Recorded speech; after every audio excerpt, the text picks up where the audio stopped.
অথচ দেখেন আজকে এই আনন্দ উৎসব পালন করার জন্য এত এত মানুষ ঘর থেকে বেরিয়ে এসেছে যে ব্রাহ্মণবাড়িয়া শহরের ডিসি সাহেব এসপি সাহেবের গাড়িও যানজটের মধ্যে পড়ে গিয়েছিল।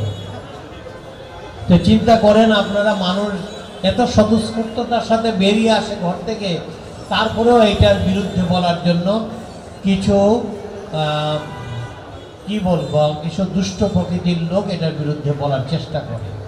যেমনিভাবে আরও একটি আমাদের ব্রাহ্মণবাড়িয়ার জন্য একটি দিবস আছে, যেটি ধর্ম বর্ণ নির্বিশেষে সকলেই আমরা পালন করি।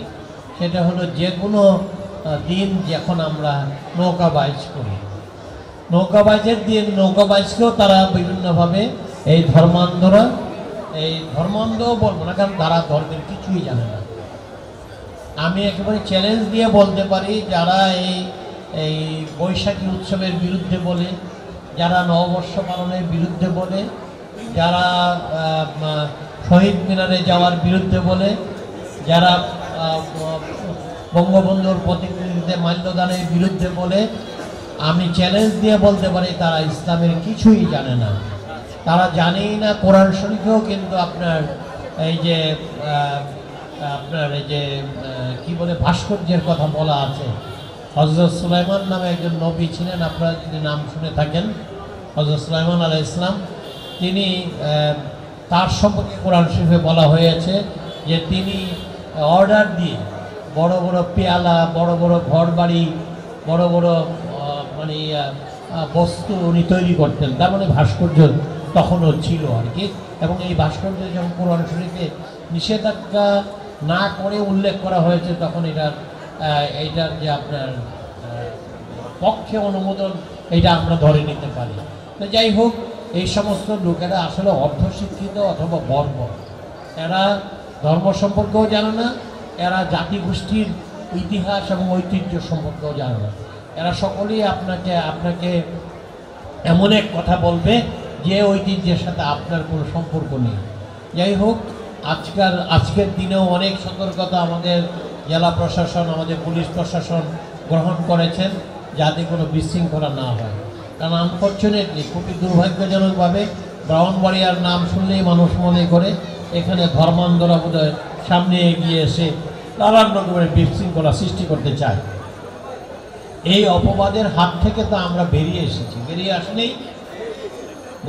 নাই। এই যে কয়দিন আগে যে একটা নির্বাচন হলো 7 জানুয়ারিতে, সেই দিনও তো আমার বিপক্ষে তারা অবস্থান নিয়েছিল। এই তথাকথিত ধর্ম ব্যবসায়ীরা, এই ধর্ম ব্যবসায়ীরা আমার বিরুদ্ধে অবস্থান নিয়েছিল না?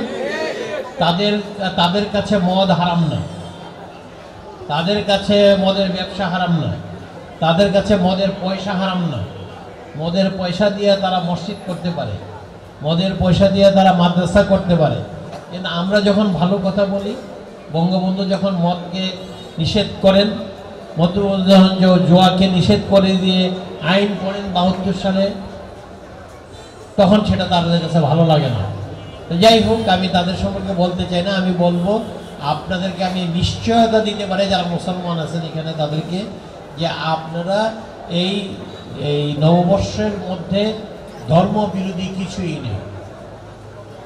এবং এই নববর্ষ পালন করা, আপনারা জানেন বোধহয় যে ইরানে খুবই ধর্মান্ধ গোষ্ঠী একটা ক্ষমতায় আছে, একেবারে এই কট্টরপন্থী শিয়া, তারা ক্ষমতায় আছে। শিয়ারা কিন্তু সুন্নিদের চেয়েও বেশি ধর্মপ্রাণ হয়। সেইখানেও কিন্তু নৌরুজ হয়, নববর্ষ হয়। আপনারা অবাক হবেন, নৌরুজ হয়। তো সেই জন্য বুঝেন না, যেখানে মেয়েরা মাথায় কাপড় না দিলে তাদেরকে হত্যা, মানে একেবারে যে কোনো ধরনের শাস্তি দেয়, এরকম একটি দেশেও নৌরুজ হয়। অথচ আপনাকে বলবে কি যে এখানে আপনি নববর্ষ পালন করতে পারবেন না। যাই হোক, নববর্ষের মধ্যে ইসলাম বিরোধী কিছু নেই। আমরা যে শহীদ মিনারে যে আপনার দেই, পুষ্পমাল্য দেই, এইটার মধ্যে ইসলাম বিরোধী কিছু নেই। তারা কোরআনের ভিতরেও এইটার সম্পর্কে কোনো নিষেধাজ্ঞা নাই, হাদিসেও এই সম্পর্কে কোনো নিষেধাজ্ঞা নাই। এখন যদি তারা হাদিস বাইর করে, তাহলে নিজেরা বানিয়ে হাদিস বাইর করতে হবে। তারা যদি কোরআনের আয়াত নিয়ে আসতে চায়, তাহলে তাদেরকে কোরআনের আয়াত বানিয়ে নিয়ে আসতে হবে। সুতরাং কিন্তু প্রকৃত কোরআন যেটা আল্লাহর প্রেরিত যে কোরআন, সেখানে কিছু নাই। এটা আমি আপনারা যারা মুসলমান আছেন তাদেরকে নিশ্চয়তা দিতে পারি, এবং তারা যে আপনারা এখানে এসছেন সেই জন্য আমি আপনাদেরকে ধন্যবাদ জানাই।